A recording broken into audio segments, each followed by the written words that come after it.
Dois dedos de conversa. Todos os dias. Dois dedos de conversa. Uma rúbrica de João Figueiras e convidados. Na Alvor FM. No passado dia 17 de junho, o jornalista, nosso colaborador aqui em Dois Dedos de Conversa, da Alvor FM, é claro, Armando Alves, fez o lançamento do seu livro, cujo título é Associação de Futebol do Algarve 100 anos. Bom dia, Armando Alves. Desde já te endereço os parabéns por este excelente trabalho. Já tive a oportunidade de estar a consultar, a folhear. Está muito bem concebido fotograficamente, com muitos documentos, com textos espetaculares. Quando recebeste este convite da Associação de Futebol do Algarve, o que é que te passou pela cabeça? Perante este desafio. Muito bom dia a todos. Bom, isto é a sequência de outros trabalhos que tenho feito. Exato. Tenho o livro com a história do Portimonense, do Esperança Lagos, do Silves, onde tu estiveste presente, certo. do Olhanense também, e várias outras colaborações nesta área, que é uma área... Já percorreste um caminho, não é? Sim, são vários. No total, incluindo livros sobre historiografia desportiva e sobre outros temas, já estou na dezena, portanto, já há alguma experiência acumulada e que faz com que haja aqui uma sequência natural. Este livro, em condições normais, seria um livro para demorar uns 5 anos a ser feito. Demorou menos tempo porque já tinha uma série de documentação recolhida quando se faz um livro sobre o Portimonense, sobre o Olhanense, sobre o Esperança Lagos, seja qual for o clube. Recolhemos uma série de informação que, não sendo necessária para aquela obra, acaba depois por ficar arquivada, catalogada, e depois, noutras circunstâncias, mais à frente, vamos acabar por precisar dessas informações, e foi isso que aconteceu. Digamos que, seguramente, mais de metade do livro, 55%, do seu conteúdo resultam de pesquisas, de documentação que eu já tinha na minha posse, e isso fez com que um livro que, em condições normais, como eu disse, demoraria cerca de 5 anos, foi feito em pouco mais de 2 anos. E encontraste algumas dificuldades, algumas contradições entre datas, Encontra-se sempre muitas coisas, muitas situações que é difícil deslindar. Ainda para mais quando estamos a falar dos 100 anos da Associação de Futebol, mas o futebol chegou ao Algarve muito antes disso. O primeiro registro documentado que existe de um jogo de futebol no Algarve data de 1882, no chamado Aterro do Cais, em Lagos.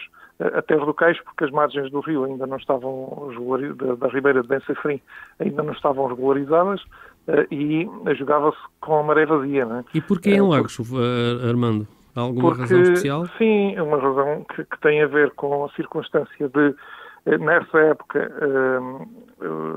a Inglaterra estar a ocupar o Reino Unido, estar a ocupar o Egito com um grande movimento de tropas, e o Porto de Lagos era o porto de entrada e de saída no Mediterrâneo. Okay. E, portanto, havia sempre muitos marinheiros ingleses em Lagos. Muitas vezes as embarcações detinham-se alguns dias para reparar alguma avaria, era frequente. Porque havia bons taleiros, por causa do desnível das marés, exatamente. Sim, e também porque as embarcações inglesas, ao atravessarem o Atlântico até chegarem a Lagos, quando vinham de Inglaterra, por vezes sujeitavam-se a algumas tempestades, a alguns contratempos, e depois era necessário reparar as embarcações. E, por outro lado, também o Porto de Lagos fornecia-lhes abastecimento de água potável e de alimentos para prosseguirem a viagem, uma vez que ficava sensivelmente a meio caminho entre a Inglaterra e o Egito por via marítima. E deu-se o caso de, em 1882, no chamado Aterro do Cais, se disputar o primeiro jogo de futebol apenas e exclusivamente entre marinheiros ingleses, uma vez que os portugueses, por esse tempo, e os algarvios não praticavam a modalidade. Era novidade ainda. Era, e o curioso é que o relato que existe desses tempos foi a perplexidade das pessoas de Lagos a olharem para uns homens que corriam desenfreadamente atrás de uma bola, não é? E deviam pensar, estes ingleses são loucos, não é? É verdade. Depois a loucura elas trouxe a todo o mundo e também aqui ao Algarve uma loucura boa no sentido daquilo que são os verdadeiros valores do desporto, que é a cooperação, o espírito de sacrifício, a união, a entreajuda, enfim, uma série de ensinamentos que o desporto passa para os mais jovens e que depois os ajuda pela sua vida fora, já como adultos. Para além deste episódio, que gostarias, ou podes referenciar mais um ou outro, só para termos mais uma ideia de qual a abordagem que o livro faz? Podemos ficar aqui umas boas horas a contar vários episódios. Alguns, inclusive, só uma ou duas só. Olha, uma das questões mais intrigantes foi o campeonato de 1931-32, uma vez que aparecia em várias documentação, nos locais um campeão e noutros locais outro. Estava em causa, na altura o campeonato disputava-se Grupo Barlavento e Grupo Sotavento e depois havia uma final.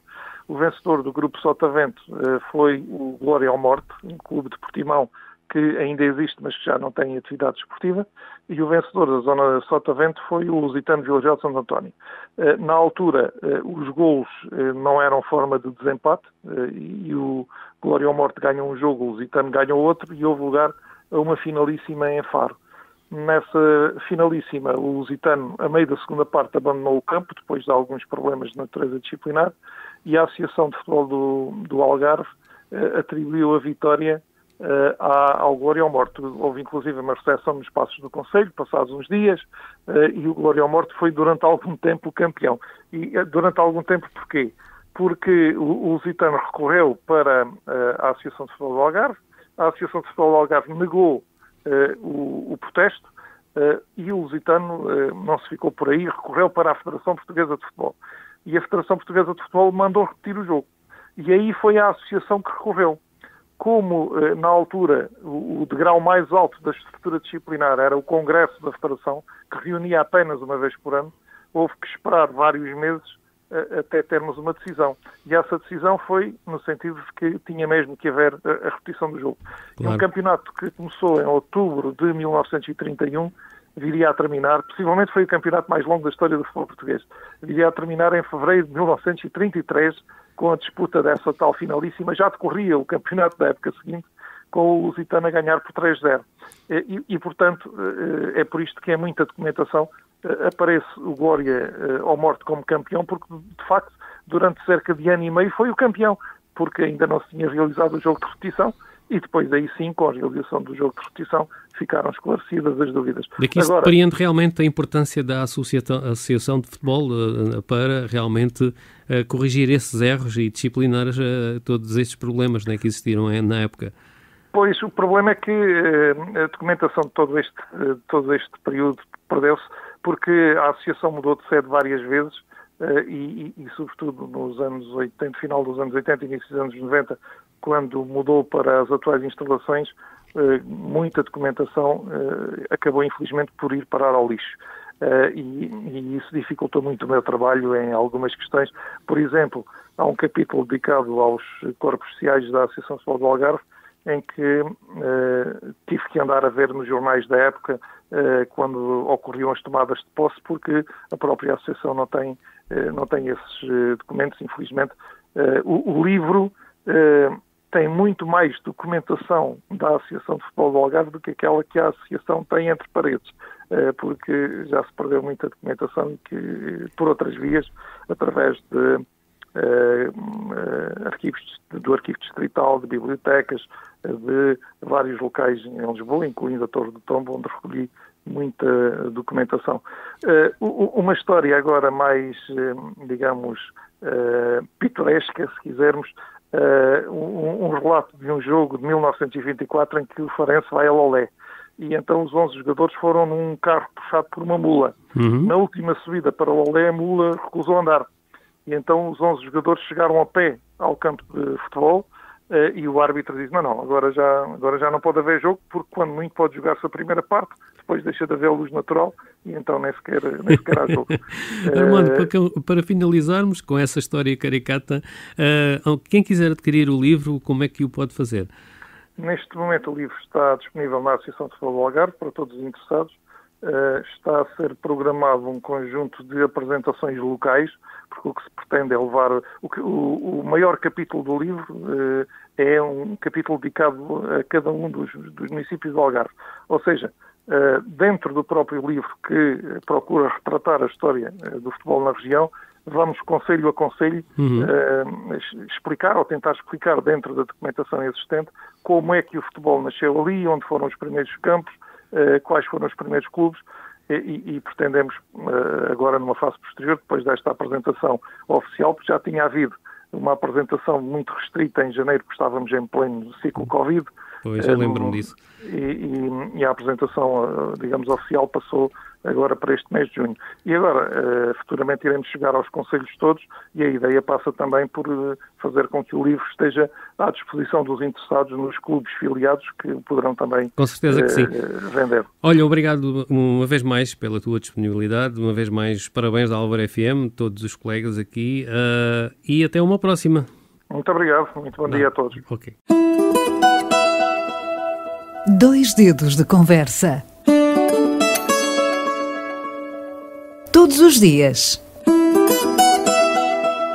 2 dedos de conversa. Uma rúbrica de João Figueiras e convidados. Na Alvor FM.